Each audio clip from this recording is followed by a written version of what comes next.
So thank you so much, Prabhuji. Hare Krishna. Prabhuji, I know, hopefully, I think it's maybe a silly question, please forgive me, but so in one of the purports we read, or I think the translation said that the four Kumaras are older than all the other living beings. So how do you understand? I mean, of course, Brahmaji was is from him, but in what sense who are they mentioned as the oldest among all the living beings? I couldn't quite understand Yes. it. So Chatush Kumara are the very first among the offsprings of Brahma. The very first children of Brahma. All other sages were born after these four Kumaras. So in that way, because every living entity is born much later than four Kumara, therefore they are considered eldest. Okay, okay, Bobby. Sure. Thank you, Bobby. I have other question maybe ask later bro, after even this. Thank you. Bobby. Sachinanda Gaurang Prabhu, you can ask. Hare Krishna Prabhu, Dandat Pranam. Prabhuji, this question I think asked many times, but still many times like it still looks interesting and sounds so something learned. But so forgive me if it's too repetitive. So, but it was mentioned like it is detailed, elaborately presented from Kumara's point of view. The Jai Vijayas could be imposters or like they are not in harmony. How it is contradictory, right? Like as per our previous answer, it was that is a Krishna's Leela only is created all this situation. Mm-hmm. But why is it presented as if it was like in terms like the Dwarapalakas offending the Kumaras, and because why is it enacted in that way, Prabhu? Well, whenever the Lord is performing pastime along with his devotees, he gives lot of lessons through that one pastime. So of course, one of the lessons that we learn, Prabhupada highlights, is the offenses to Vaishnavas. So apparently Chatush Kumaras, they offended Chatush Kumara were offended by the Jai Vijay. And that offense resulted Jai Vijay to come to the material world. So that is the gravity of Vaishnava Aparadha. That's the one lesson we learn. But Vishnu Thakur also explains that because it was the desire of the Lord, it was Jai Vijay were not at all in any fault in not allowing Chatush Kumaras to come to Vaikuntha, because Chatush Kumaras were not pure devotees. They were monist, they were impersonalist. They don't have any interest in Vaikuntha Lokas. So Jai Vijay were not wrong in stopping them. And this whole pastime the Lord enacted just to show how much he loved Jaya and Vijay. The Lord personally came out to not to give audience to Chatush Kumaras, but mainly to pacify Chatush Kumara on behalf of Jai Vijay. So, of course, this is nothing but the pastime of the Lord, but Jai Vijay are not considered at fault. And in fact, Vaishnavacharya also explained that the glorification the Lord did to Chatush Kumaras is more or less sarcasm. He's actually sarcastic to the Chatush Kumaras. So Lord actually gives a lot of lessons through that one pastime. How much the Lord loves his devotees, and a devotee should be very careful in not to commit Vaishnava Aparadha. These are some of the lessons that we learn from it.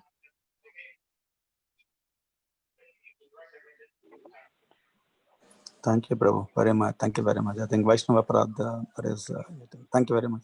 Hare Krishna. Prabhuji, I didn't understand, Prabhuji, how this has become a Vaishnava Aparadha, because they are supposed to stop and they stopped them, and the reason has been given in the purport that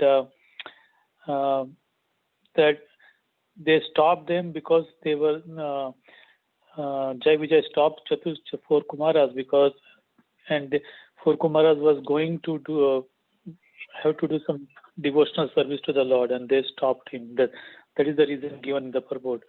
So Yes, definitely if Chatushkumaras are entering into Vaikuntha Loka, they have reached to Vaikuntha Loka with the desire to see Lord Narayan or Lord Vishnu.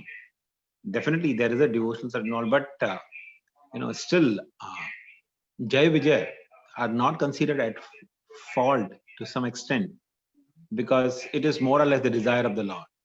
The Lord wanted to perform the pastime of fighting with his doorkeepers.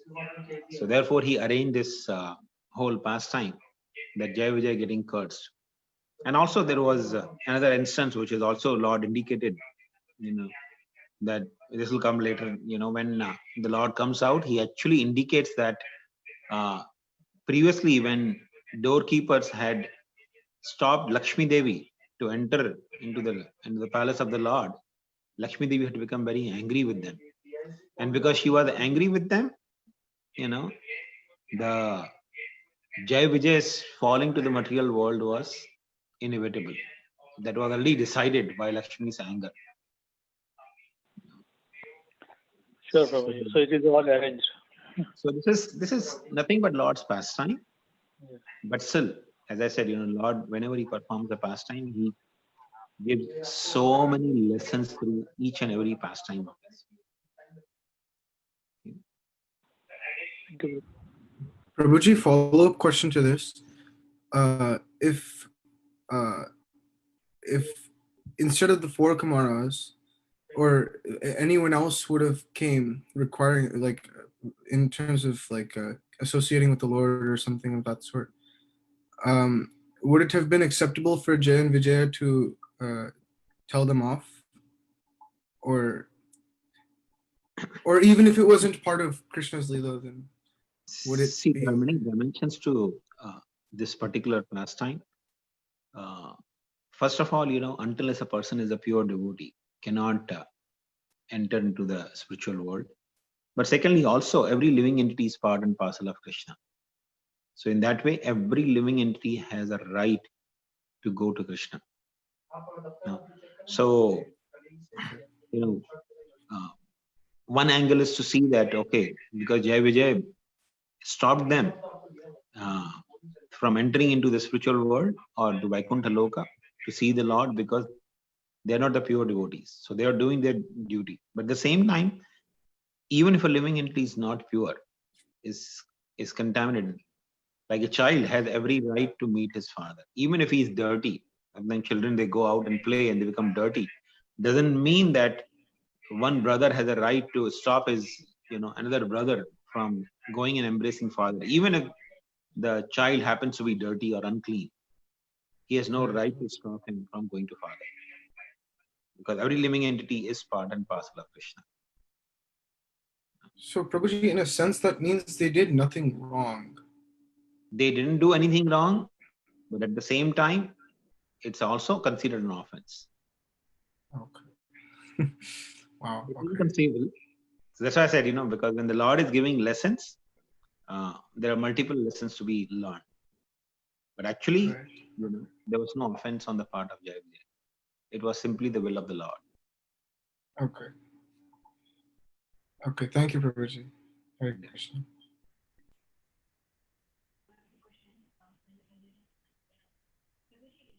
Okay. Rambhav Prabhu, you can ask your question. Hare Krishna, Prabhuji. Actually, my question is almost answered, but yeah, I just want to know a few things more. Like in the spiritual world, also there are sense activities, and we have. There also we have emotions like anger, and we exhibit different emotions in the spiritual world. But one thing, I was a little bit. I was thinking, like, when Jai Vijay exhibited anger, it showed some destructive effect. Generally, when there is anger in the spiritual world, it should not cause disturbance, right? It should not show any destructive effect. But yeah, of course, because it is the will of the Lord, it might have happened like that. But Everything that transpires in the spiritual world is simply to fulfill the desires of the Lord. Everything that transpires. okay, so none of these emotions will affect the downfall of any of the soul, right? Who returns to the spiritual. Generally, no. Yeah, okay. Yes, Prabhuji. Thank you.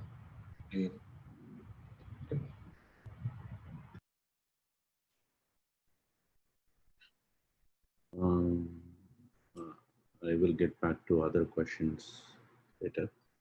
Narottam Vilas Prabhu, you can ask your question. Sure, Prabhuji. Thank you, Prabhu. I think I mean, my questions I think almost answered, but just for the sake of it, last question. In the purport in the translation for 3.15.31 shloka, where it's mentioned that the Kumars they are the fittest persons. So I was asking the same, how are the fittest? They were Brahmavadis, and they didn't have any personal conception, personal form of the Lord per se. And in purport also Prabhupada says that just taking Prabhupada says their great eagerness to see their most beloved master Sri Hari. In fact, they did not. I mean, I may be wrong, but they did not have any concept of Sri Hari, personal feature of the Lord. They just went because the smell of the tulsi leaves from the lotus feet of the Lord. So they did not have any conception of the personal feature.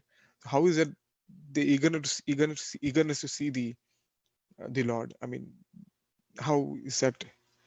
I didn't understand, Prabhu. And how can they enter Vaikuntha? I think almost that question, kind of, but. So this is actually explained by Sutta Goswami in the first canto of Bhagavatam. Atma Ramascha Munayo Nirgrantha Apirukram Kurvanti Ahetukim Bhaktim Itham Bhuta Guno Hari.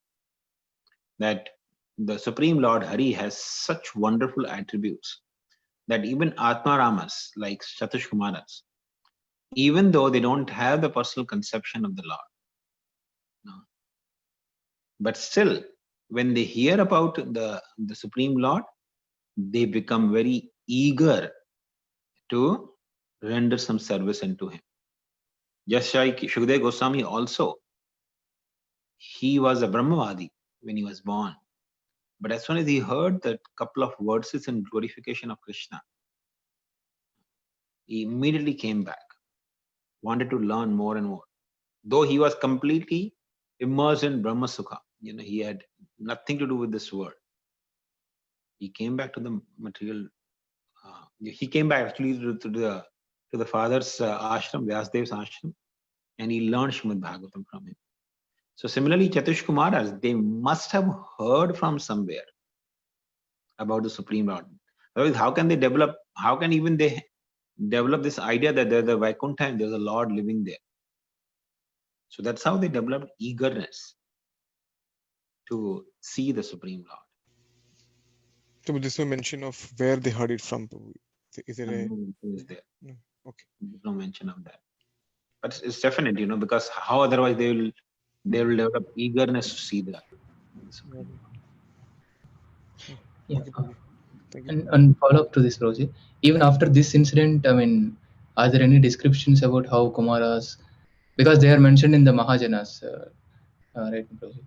Even Sukadeva Goswami, he was a Brahmavadi and he became a devotee, and then he showed the path to Parikshit Maharaj, and then he became he has been a great devotee.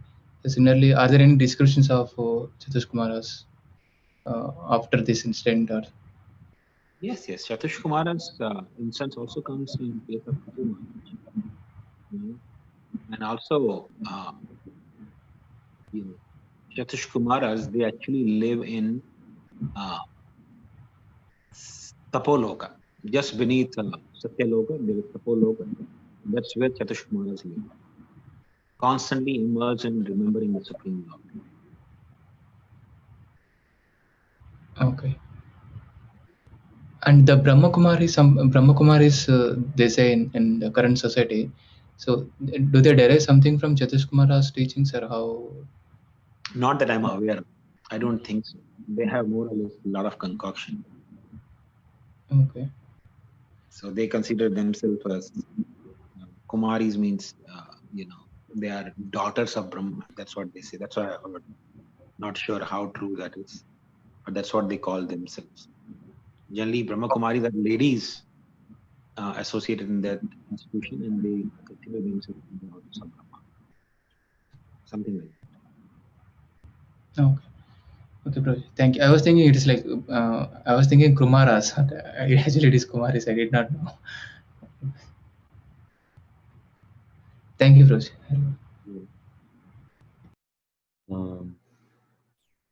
Last other question. Sudhir Sekimataji, you can ask your question. Hare Krishna Prabhuji, Dandavat Pranam, Jai Shri Prabhupada. Prabhuji, I have a question. This is general, not related to Bhagavatam. So, what formula can be adopted for reading scriptures and apply them practically, consistently, and not get trapped by just knowledge cultivation and thereby pride, etc., arising from that? So, the simple formula that we can use for studying scriptures is, two things mainly.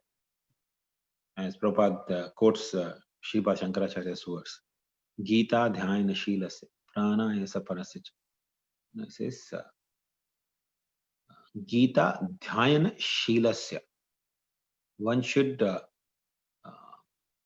scrutinizingly and sincerely study Bhagavad Gita. So similarly, studying scriptures like Bhagavad Gita or Bhagavatam, one has to, be cautious of or be mindful of only two aspects. One is scrutinizingly. We are studying the scriptures. We should try to study it to understand the scriptures, not just turning the pages. And secondly, we should sincerely try to, study the subject matter. Scrutinizingly and sincerely. Sincerely means make a schedule and try to read, if possible, every single day. So that's what, like when somebody says, oh, this person is very sincere.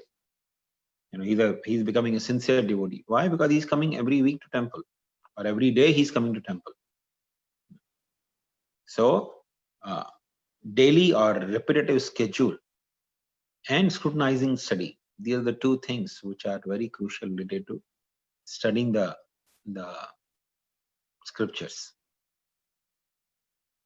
Prabhuji, from scrutinizingly studying, does it mean just to understand, like what are the things we have to what we are trying to understand? Is it like how I can apply in my life, or something else, or? Scrutinizing studying means try to understand the subject matter, just like in our school days. We would not just try to remember everything, but try to understand, especially just like how we understand the mathematics, how we understand the physics. You actually apply your mind and intelligence to understand. So similarly, when we say trying to scrutinizingly study the scriptures means, say like, we are quoting about the verse Atma Ramascha Munayo. Okay, so that verse is explained in Chaitanya Charitamrita in 61 different ways by Lord Chaitanya. That is called scrutinizing study. So if you want to understand subject matter, then try to study and try to make notes if possible. Making notes means trying to understand the subject matter, and whatever point you feel is very important in your relevance, you try to make a note of it. So sincerity will be, or scrutinizingly studying the scriptures will be judged by, if you are making proper notes and trying to absorb or trying to actually, soak our intelligence in understanding the subject matter.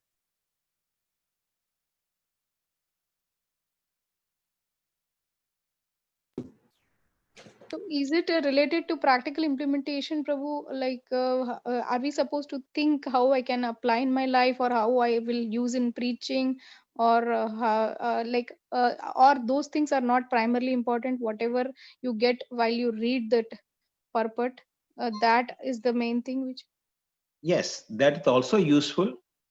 And one thing is, if you are scrutinizingly studying the scriptures, you will automatically end up in using it in your day-to-day life. The utility in our practical life becomes automatic if we simply try to study the scriptures with scrutiny.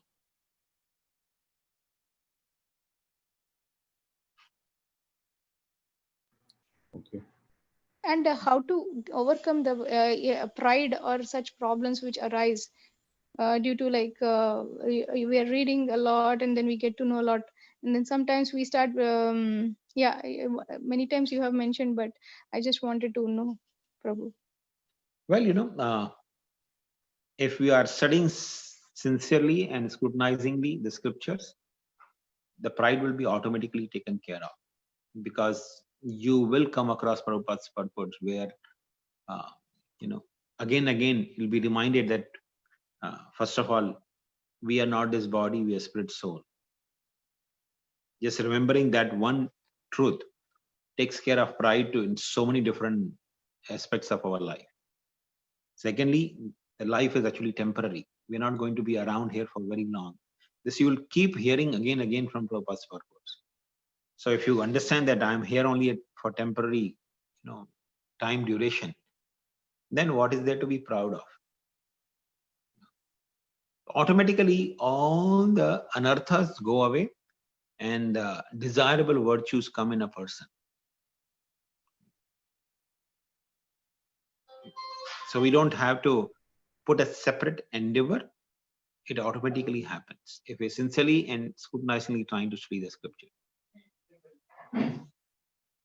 Thank you, Prabhu. Hare Krishna.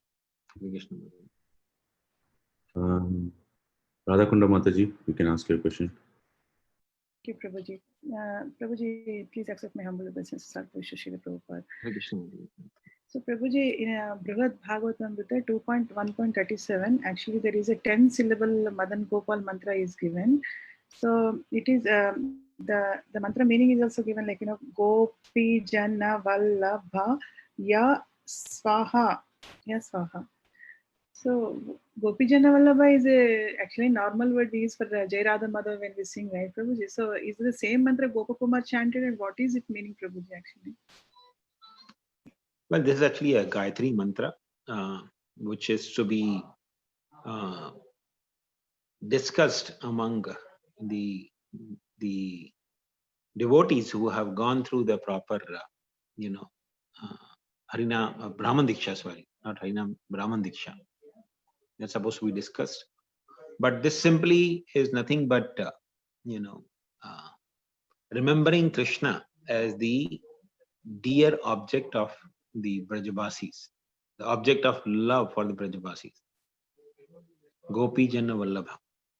Gopi Jana Vallabha is the Lord of the Gopis, who's very dear to the Gopis. Gopi Jana Vallabha.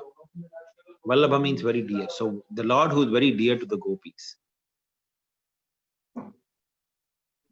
So the mantra is given to Gopakumar, and also the mantra we get by second initiation is the same mantra? We get many mantras during second initiation. There are 7 total different mantras we get. One of them is this mantra as well. So Prabhuji, Gopakumar, just by chanting this mantra is revealed, actually. It is not a secret. So by just chanting this, he could be able to meet Madan Gopal in the spiritual world, like in the Goloka? Yes, that's right. And, but for us, we don't have to just separately chant that mantra alone. This Hare Krishna Maha Mantra actually is the most powerful remedy. I'm a little confused because why we were not given this mantra. Why we have been given Hare Krishna Maha Mantra? Hare Krishna Maha Mantra is the most powerful hymn. We don't have to worry about, because that chanting of Gayatri Mantra requires a lot of rules and regulations to be followed. For example, you cannot chant the Gayatri Mantra when you are impure or contaminated state. But Hare Krishna Maha Mantra you can chant anywhere and everywhere. Anybody can chant, even though sinful people. Yes. Okay, Prabhuji. Thank you so much. Thank you. Hare Krishna, Prabhuji. Can I ask one question for that? Yes, Madhi, please go ahead. Prabhuji, when I grew up in my hometown, there is Gayatri Mats established and one temple. So daily morning they allow all the people 7:30 a.m. they do yajna with the Gayatri mantra. I did so many times. I went there with Gayatri mantra japa. So is it not allowed to do Gayatri mantra without initiation like that? Gayatri mantra, one may chant with even without initiation, but it requires a lot of rules and regulations to be followed. So, for example, for a person who chants Gayatri mantra should be living Brahmanical life. You cannot chant Gayatri mantra in an impure, physically impure state. So, for example, after going to toilet, you have to take shower before you chant Gayatri. But what I heard from those people, like they build the temple and they are doing every day, they allow everyone, right, Prabhu, even who everyone, and they said that that is the how we are preaching the Hare Krishna Mahamantra is anytime, any place you can chant like that. They are preaching. I mean, they are introducing to everyone. The Hare Krishna Mahamantra is doesn't have any restrictions, but every other mantra generally in the Veda has restrictions to chant. Namna makari bahuda nija sarva shakti tatrarpita niyamitaha smaranena kala. So the Lord has given this holy name without any restriction of rules and regulations. Anyone and everyone can chant. So it's just like, we were discussing this example of, if the father is, if the father has many children, so if the child who is very intelligent and obedient to the father, and a child who is actually mentally retarded, doesn't have much sense, they both have equal rights to call their father. With love and devotion, they can call out the name of the father. So similarly, the living entity, no matter in whichever condition or species of life a person, living entity may be, has a right to chant the names of the Lord, provided they are willing to chant. Everyone has a right to chant the holy name of the Lord. But Gayatri mantra, there are a lot of rules and regulations to be followed. In fact, a person doesn't follow proper rules and chant Gayatri, he commits offenses.